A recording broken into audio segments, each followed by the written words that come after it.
Foreign Affairs, Chapter 2, Political Party. Your jaw drops as D reveals some big news to you. I'm sorry, I'm gonna need you to repeat that. I said Blaine is the first son of Ordona. You know, your country's biggest rival. Oh my god. How did I miss this? I mean, I figured you two hadn't met, given all the drama between your countries, but I thought you would have at least seen a picture of him. I have, but that was probably 10 years ago, back when he had a dorky haircut and braces. Which paid off, by the way. I mean, whatever else you think of him, he does have a cute smile. Honestly, does Blaine's country or his dad's job really matter? You're both adults, and I saw those sparks flying between the two of you earlier. D... I'm not so sure, now that I know he was lying. I thought maybe there was something there, but I'm not interested in someone who, can't be honest with me. I totally hear what you're saying, especially in our line of work, but I've known Blaine for years, and while he's a little rough around the edges, he's not a bad person. Maybe give him a chance to tell you his side of the story. Why are you so interested in my love life, exactly? It's not exactly eventful these days. Trust me, anything is more eventful than mine. As a princess, I've been destined for an arranged marriage for almost most of my life. Oh wow, that was not what I expected. It's fine, it's a centuries-old tradition, so not a battle I'm going to win. But it does mean I'll never get to date, no drama, no jealousy, no love triangles. Oh, all the fun stuff. Exactly, which means new bestie that I'll be now living vicariously through you. I hate to break it to you, but my life's not that scandalous. Not yet. Just then the front door of your suite swings open. Dee ducks behind the couch, pulling you with her. What's going on? Do you think it's another paparazzo? Where's your bodyguard? Murph's still talking to campus security about the breach earlier. So we're on our own, with a stranger in our suite. I should stay hidden. Grab your, or hold your breath as you hear the sound of heavy footsteps moving around. Hopefully this guy just gets in and gets out quickly. I can see the top of your head, you know. Damn it! His voice is gruff, but familiar. If this is some kind of game, I don't have time for it. Suddenly you realize who it is, and you pop up from behind the couch to find Tatum? Tatum Mendoza? It is indeed Tatum, standing in the common room of your suite. Hands on his hips, you take a good look at your childhood friend. So, new chief of security? You haven't seen him in years, and he's definitely grown up. Hold up, you know this guy, Clark? D, this is Tatum. We grew up together, but I haven't seen him since. The memory washes over you, pulling you back through the years to the state of Maine, to the last time you saw him. Tatum, wait. When will I see you again? Basic training is 3 months. It's an actual deployment. Honestly, your mom has a better sense of when I'll be back than I do. But I know you'll be looking for an excuse to practice your pin pal skills. So now's your chance. You give him a light punch in the shoulder and then wrap him in a hug. You don't have to enlist for me to write you a letter, you jerk. It's kind of important for the whole defending your country thing, though. His arms come up around you, and you savor your final moments together before he has to leave. The rest of your goodbye is a haze blurred by the tears and time. By the way, 10 years ago would mean we were 12 years old, but shh, don't. Formalities. Eventually, the letters stopped coming, and you lost touch completely. But now he's standing in front of you like a dream. What are you doing here? I've been assigned to protect you while you're at Vancross. You're my new head of security? Are you sure you're up to the task? The Tatum I knew didn't even have the heart to squash a spider, let alone tackle a paparazzo. Oh, that's so cute! I'm not the same Tatum I was back then. Apparently not. If you'll excuse me, I need to sweep this suite for bugs. He abruptly turns away and begins to comb the room. D pulls you out of earshot. So what's his deal? I don't know. We lost touch after he joined the army several years back, but we used to be best friends. Cheer up, Clark. You'll have the entire semester to figure out what his new deal is. You look back over your shoulder at Tatum just in time to see him disappearing into your bedroom. Hey! You find him rifling through your closet. Ever heard of privacy? Get out of here. I'm just doing my job. I'm pretty sure your job description doesn't include looking through my boxers. His gaze snaps up to yours, and in all the years you were friends, he never heard you say something like that. Tatum, just get out of my stuff. Right, of course. Something about his expression is completely unreadable, and you sigh, frustrated. We used to be so close. Now he's like a complete stranger. Look, Tatum, I'm sorry I didn't do a better job keeping in touch with you. We haven't talked in way too long, and why are you apologizing? Because you're mad? Catch his gaze and the intensity, the heat there is completely at odds with the attitude. After a moment too long, Tatum shakes his head. Life happens. We were both busy. It's no one's fault we grew apart. But let me be clear, I'm your bodyguard, Clark. My job here is to protect you, not to be your friend. I have to talk to campus security about the breach earlier. Can I trust you to stay out of trouble while I'm gone? Yeah, you can trust me. He nods and leaves. You plop back on your bed, trying to wrap your brain around everything that has happened today. Maybe Dee was right. My first day of freedom and my life is already becoming a soap opera, and classes haven't even started yet. A few days later, your classes begin. You start your first morning with public speaking. And that's why global cooperation is crucial to a more efficient agriculture for everyone. Easy to say when your kingdom can grow just about anything. Hey, he's convinced me to come to the negotiation table.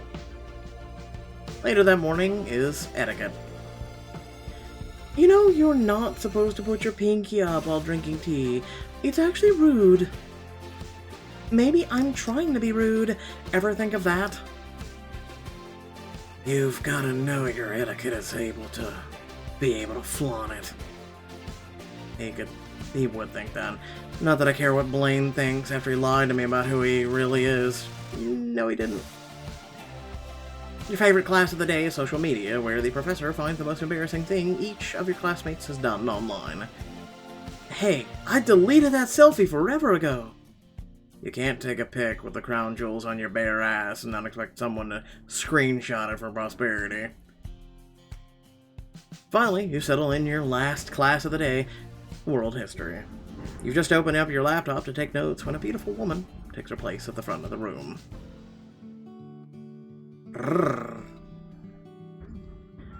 Welcome, everyone. It's nice to see some faces, familiar faces from last year. Feel free to take any seat, not just the ones next to your allies. I mean, Seth, Professor Makasako's teaching assistant. He's been delayed at a conference in Dracavoria and won't arrive on campus until tomorrow evening. You're stuck with me today.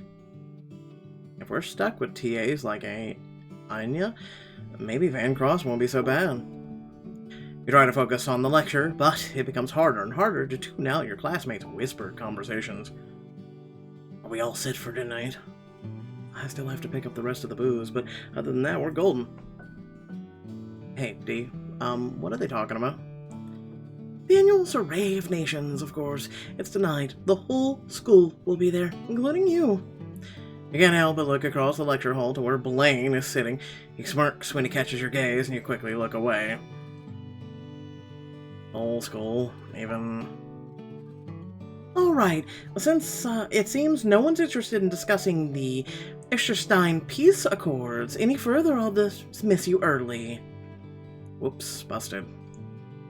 Don't forget, your first group project starts soon. Professor Masako will have more details at the next class. Your classmates gather their things and start filling out of the lecture hall, but you hang back. Clark, you coming? I'll catch up with you later. I want to apologize to the TA for talking during the lecture. Spoken like a true president's son. Don't take too long, Kay? You sheepishly make your way to the front of the room to Anne. Hold on. Miss Seth, I'm sorry for talking earlier. I didn't mean to disrupt the class. That's alright. You were hardly the only one doing it, and you can call me Aina. Nice to officially meet you. I'm Clark Kent. You're President Kent's son. Guilty as charged. Are you from Rutherland, too? No, I just like to stay up on world politics. After all, what is the present but history in the making? Are you going to the party tonight? Yeah, I think my sweet mate's gonna make me go. Why are you going?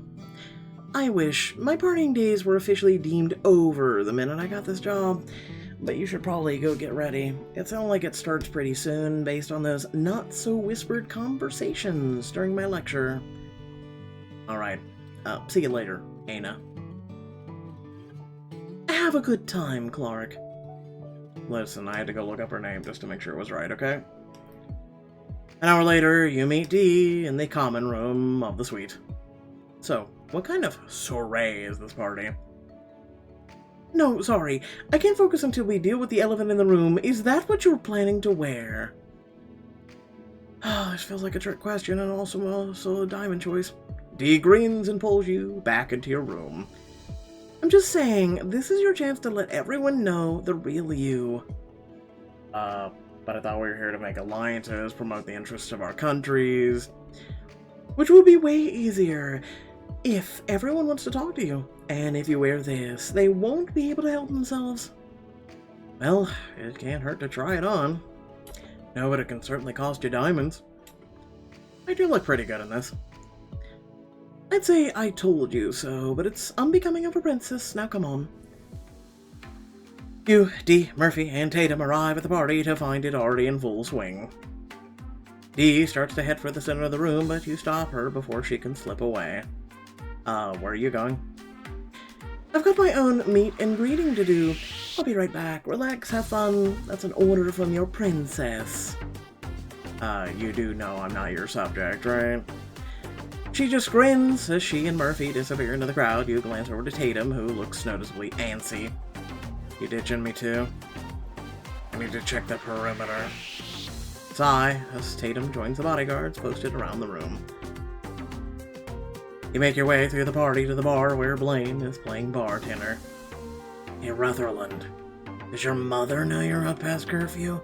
Dressed like you're going to make it count? Yeah, mind my ad. Does your mother know you're a liar who pretends to be someone you're not? She knows I pretend not to be someone I am. Now what can I get you? Blaine sweeps his arm out, and you look over your options. Beer. Water. Favorite cocktail. And we're trying to be diplomatic. Fine. Surprise me. In that case, you look like you could use Paddock's Cup. It's a summer classic and it'll darn ya. If you say so. You're surprised, Blaine quickly mixes up the gin, elderflower, ginger beer, and mint. He even adds some garnish before presenting it to you. You take a sip and shrug. I've had better. You're a terrible liar. Unlike you. Why didn't you tell me you were for Ardona? You really have to ask why? Look at how you're reacting. Can you blame me for wanting to avoid the look you're giving me right now? But... And honestly, I don't buy into this Ardonia Rutherland BS. I'm surprised that you do. Oh, hold on. I never said that I do. And why are you making such a big deal out of this? I'm not mad you're from Ardona. I'm mad you lied about it. You knew what kind of scandal our being seen together could cause back home. I deserve to know, too. Oh my god, they might be making amends. Scandal. There's your problem right there. You give a damn about what your people think. Am I interrupting something? Dee looks back and forth between you and Blaine. No, I'm done here. Oh, Okay, then come on, there are some people I'd like you to meet. Grab your drink and allow Dee to drag you across the room, feeling Blaine's gaze on your back the entire way. Clark, meet Zyra. And Evelyn, I think you have a couple of classes together. Yeah, I recognize them from Medica. Nice to officially meet you two. I'm always pleased to meet a fellow classmate with some style. Your outfit is so chic. Thanks. I was gonna compliment it too, but Evie here likes it. Seriously, Zara, I'm the wet blanket. I think I might have missed something. I was telling Eve about a prank I pulled last year. I stole the dean's car piece by piece and put it back together on the roof of her office. Diplomatic flags and all. Seriously, how did I miss that? You were at the state dinner or something, but anyway, it was hilarious. I don't see what's so funny. They almost kicked you out of school. You have to be more careful, Z. Your reputation is starting to precede you in more ways than one. Seems like they could use some help working through this. Mom did say I should try to win over other dignitaries. Throughout foreign affairs, you'll have a chance to mediate between classmates and earn diplomacy points. The more points you have, the more support you'll gain for the upcoming Peace Summit. It sounds like...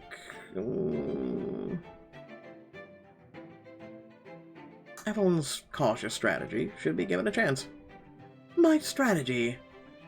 Yeah, I bet the dean immediately knew Zara was the one who pulled the prank, because of her rep. But if Evelyn had pulled it off... Damn, no one would have seen that coming. Not even me. That makes me wonder. Maybe I should lay low for a while, then strike again when they don't know who to pin it on. Good plan. Wait, what do you mean strike again?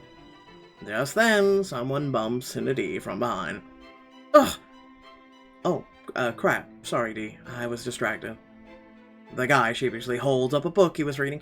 The Decline and Fall of the Moraine Empire. Only you would read it in the middle of a party. Clark, meet Peter Wallace. He's the youngest prince of a small monarchy off the coast. How many royals are there in Vancross? 5 total, but I think Dee and I are the only ones in our year. Historically, the student body was mostly royalty, but as the world moved away from monarchs, the number has steadily decreased. We get it, you're a nerd. Peter? It must be tough being the youngest prince. You have all the royal responsibilities, but none of the kingly perks. It's probably for the best. I'm terrible in front of crowds. I thought you held your own in public speaking this morning. Really? You'd think so?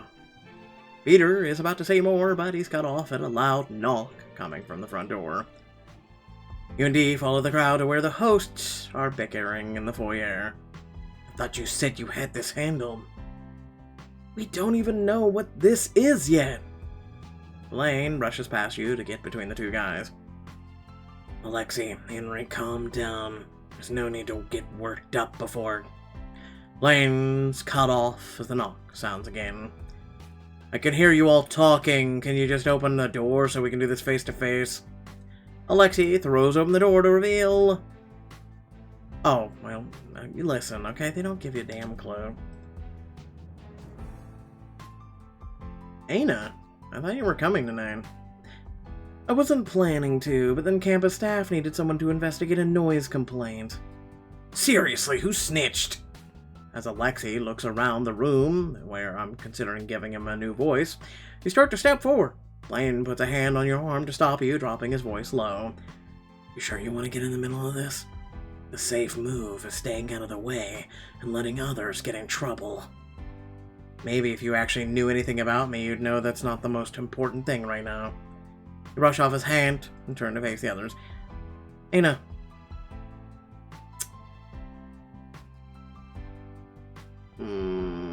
Can't you cut us some slack? It's this array of nations. A Vancross tradition. Yeah, it's not our fault some of the old profs still live on campus.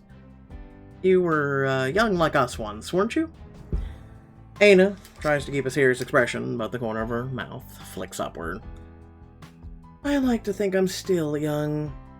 And you are, like, totally young. And hot. Ana sighs. Ugh.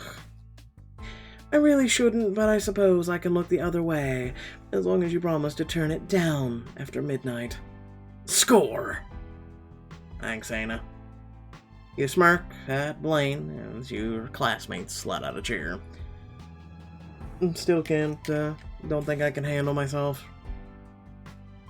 You really want to prove me wrong? There's a game of Tower Pong with your name on it, if you think you're up for the challenge. Blaine gives you a mock salute before making his way to the backyard. Ana, since you're already here, why don't you stay and hang out for a bit? I want to hear all about your trip around the Mediterranean this summer. Oh, I don't know. You're only a few years older than us, right? That's like older sis status. We promise it won't be weird. It'll just give us a chance to catch up. Ana looks around, her gaze falling on you. You offer her an encouraging smile. I suppose one drink wouldn't hurt. Several drinks later. From the western Isles to the western fields, we protect our glory with sword and shield. Ugh. Inspiring. Truly. I thought so. His burp was right on beat. And Zara is trying to take over the bar. Trust me, I know what I'm doing. Then why are you holding a lighter behind your back? Peter ordered a G&T. I'll just take the G. Or the T, even. Quickly grab another drink before turning to survey the rest of the party. Now's my chance to spend a little extra time getting to know a special someone. Or two. Or three. I'm assuming when they say three, we have a chance to spend it with anyone, so let's start with Tatum, old friend. You find Tatum standing against the wall, his eyes scanning the room. He tenses almost imperceptibly as you approach. Finished partying already? What do you mean? Just, you know. Tatum gestures up and down at your outfit. You look ready to stay out all night. I'll take that as a compliment, but I just wanted to let you know I'm gonna step outside for a bit to get some air. Tatum nods, falling in a step behind you as you weave through the party. You're just stepped out into the cool night air when Tatum puts a hand on your arm to stop you. What are you doing? Getting fresh air? I thought you were briefed on this. I need to walk in front of you when you only have one agent. Tatum? Okay, I'll follow your lead. Wait while Tatum steps past you and checks your surroundings. He waves you forward. It's safe, just watch out for those slick cobblestones. The two of you make your way down the tree-lined pathway. Remember how I always would follow you around whenever you were, we went and we were younger? I used to think you were so cool, the older kid who was always getting in. Let's focus on surviving the night. Reach a bench along the path, you sprawl out onto it, motioning for Tatum to join you. He hesitates for a moment, but eventually takes a seat beside you. Wow, the sky's beautiful through the trees. Have you ever seen so many stars? Yes. Seriously, Tatum, can you at least pretend to have a normal conversation with me?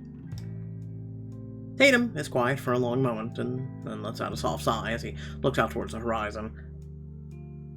Mountains remind me of my first deployment. I bet you have a lot of stories from your time in the army. His gaze softens for a moment, and then pain flits across his face, and then shudders again. None worth telling. A silence falls over you again as you try to think up ways to get Tatum to open up. Well, we can always make up new constellations, like we did when we were kids. You point out to one that almost looks like Tatum if you squint. I call that one Grumpy Pants. He grunts softly, like you're pretty sure he's covering up a laugh. I have a better idea, let's go back to the party.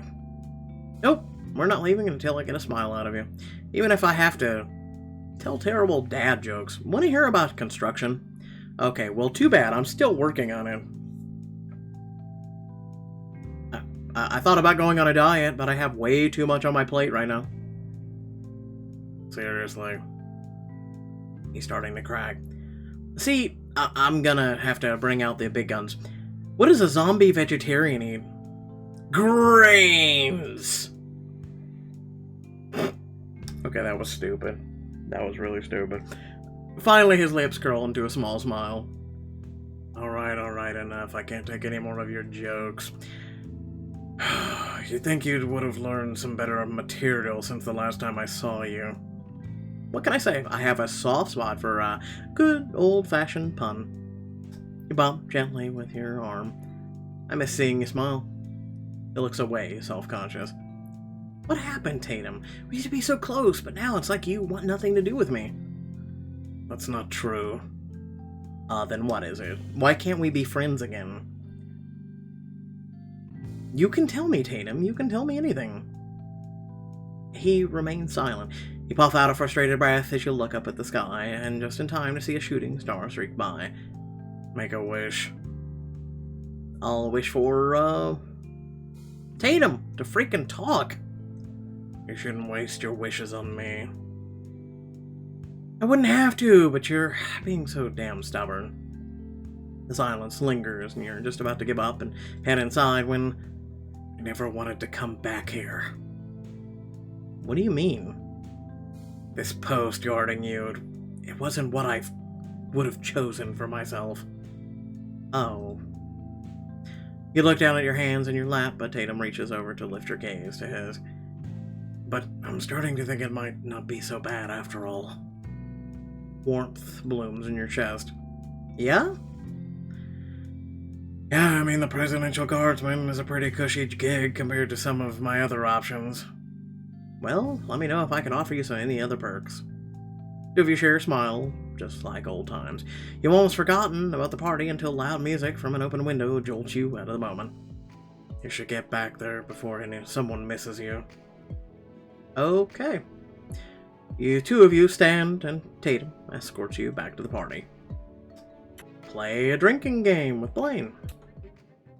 You catch up to Blaine just as he finishes a game of tower pong. Plastic cups are set up on either side of the table with one fancy chalice in the center of each cluster. Decide to forgive me already? No, I decided to show you up on tower pong. An interesting choice of punishment, but I'm down. Who's your teammate?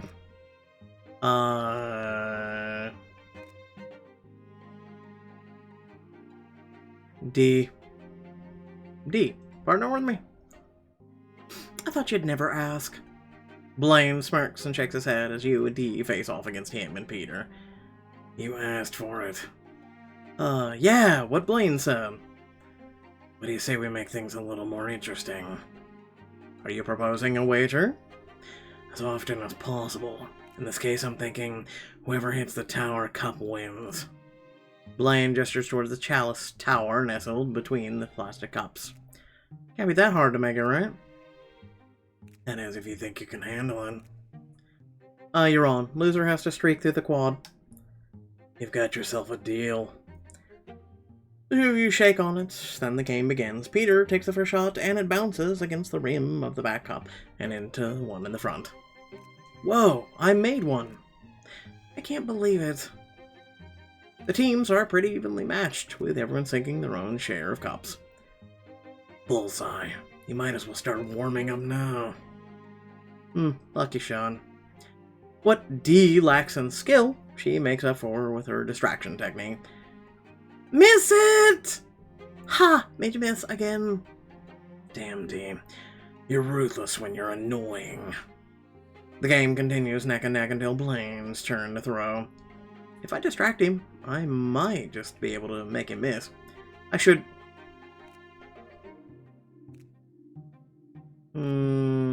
pretend to be sick. I think I'm gonna be sick. Party goers on all sides move out of the way as you pantomime having to throw up. Clark? Blaine loses his composure for just a moment, but that's all it takes. The ball bounces off the rim and onto the ground. You straighten up with a grin, dropping the pretense. Ha! Gotcha. Not quite. You still need to throw. Right. If I make this cup, I win the game, and I beat it with Blaine. You step up to the edge of the table. How many seconds do we get? Like 20? Jesus.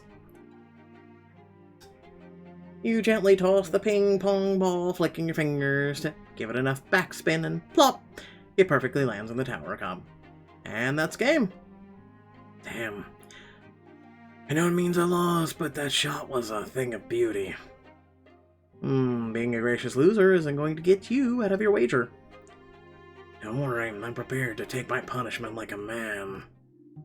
Take it off! Take it off! Blaine smirks and slowly lifts up his shirt, as if purposely trying to tease you. As the shirt finally clears his head, you have an obscured view of his bare chest. You try not to stare, but you can't help but sneak a peek. Okay, we said take off your shirt, not your pants. Damn, get it, boy? Oh, for the love of... I've never been more grateful to not be involved in a bet. Blaine just smirks and heads towards the front door. A growing crowd of partygoers trails behind him. So, want to run the Quan? Hope you can run fast. Looks cold out there. Blaine gives you a little salute and then takes off running. The crowd hoots and hollers as he sprints out of view, looping around the path. Should someone follow him to make sure he doesn't cut corners? No, Blaine wouldn't do that. He's honorable, at least when it comes to paying on a bet. Unless you want to keep close eye on him for other reasons. What? I didn't say that. A few minutes later, Blaine reappears, jogging back down the path towards your party. You hold his shirt out to him. Miss me? Not even a little. Your fingers brush against his as he takes his clothes from you and slips back into them. You fight the growing warmth in your cheeks as he chuckles. Hit me up if you want a rematch. Don't hold your breath. Blaine flashes one last grin before disappearing into the crowd. TA time. You find Hannah in the den, halfway through a cocktail. Clark, did I tell you that you look really nice tonight? You smile as you take in Hannah's relaxed stance and bright eyes. Thanks. How's your one drink? Already finished. This is my one more drink. I was just about to head to the dance floor. Want to join me? What dance floor? It's getting pretty late. Just one dance to go with your one drink, please? I do love the song. Smile as you lead Hannah out on the makeshift dance floor. Dance next to her. The two of you sway next to each other, moving in time to the beat. I haven't danced like this in ages. Well, I'm glad you have the chance to get loose a little. Have you been a TA at Vancross long? It's my second year. I'm so lucky to have a mentor like Professor Masako. I know it's sappy, but I basically want to be just like him someday. It's not sappy. What's your specialty? My thesis on the historical roots of modern inequality. The quick and dirty version is the only way we can truly change the future is by examining the past. Well, assuming we learn something from it. And humanity never seems to. You'd think that would be the given, but yeah, definitely worth mentioning. What about you, Clark? What are your plans for the future? Honestly, I don't know. My mother wants me to follow in her footsteps, but I'm not sure. And that's what I want to do, with my life. I'm not even, and even if I do go into politics, I'm not sure I want to be just another President Kent.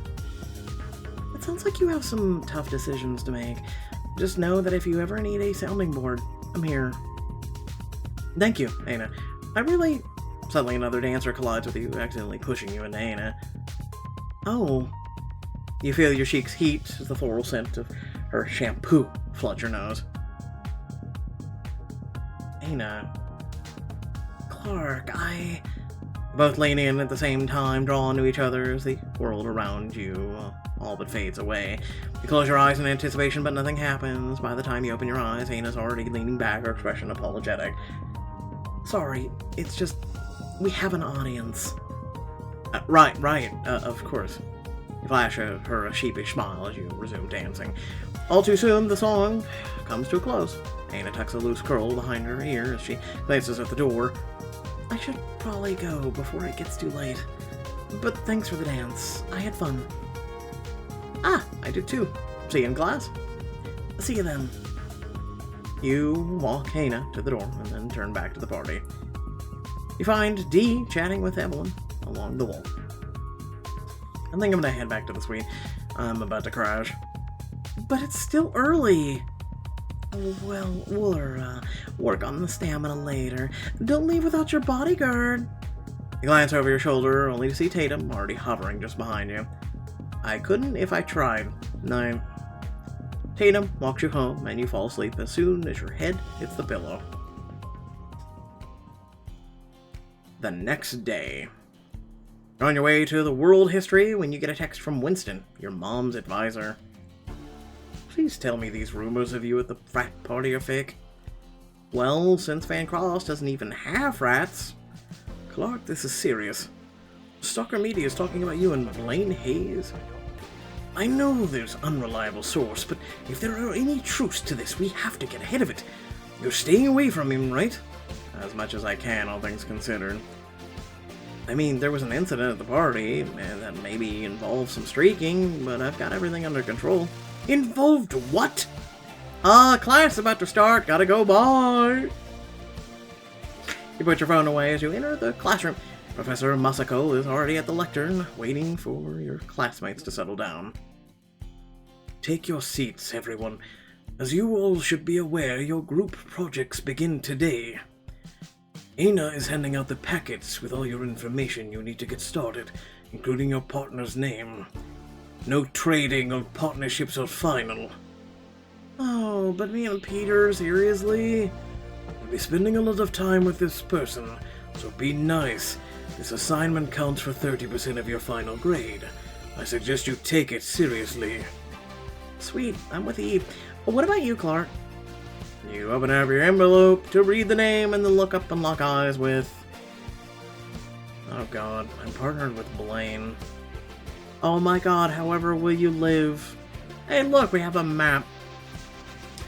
There's Dravosa, Ulmeria, Pavadina, Afghanistan, Ardona, Asherstein, and Nepovori. We've got 2 stars with... No, 3 stars. Well, 2 stars with 3 people. There we go. What happens when you're forced to spend time with the first son of the country's sworn enemy? Find out in the next chapter of Foreign Affairs. No, we won't find out until next week. So without further ado, thank you all for watching. Please remember to like, share, and subscribe. Head down description below, links to social media, Discord, and if you'd like to support me and my content. Let me know how you feel about Foreign Affairs. So far, it's okay. I'm approaching this as if I was approaching meeting people for the first time. I'm not going to thrust myself on them and be like, oh god, baby, let's make out. But I am going to show some peak interest. Now, don't worry. I am going to be showing peak interest in all 3 love interests. See where it goes. See what funds. And, of course, diamond choices and whatnot. Let me know. Who did you pick so far? Who are you interested in? And let me know also how you feel about the book down in the comment section below. Feel free to leave any advice, suggestions, critique, or whatnot down there as well. Thanks for watching. Catch you all in the next video. Peace.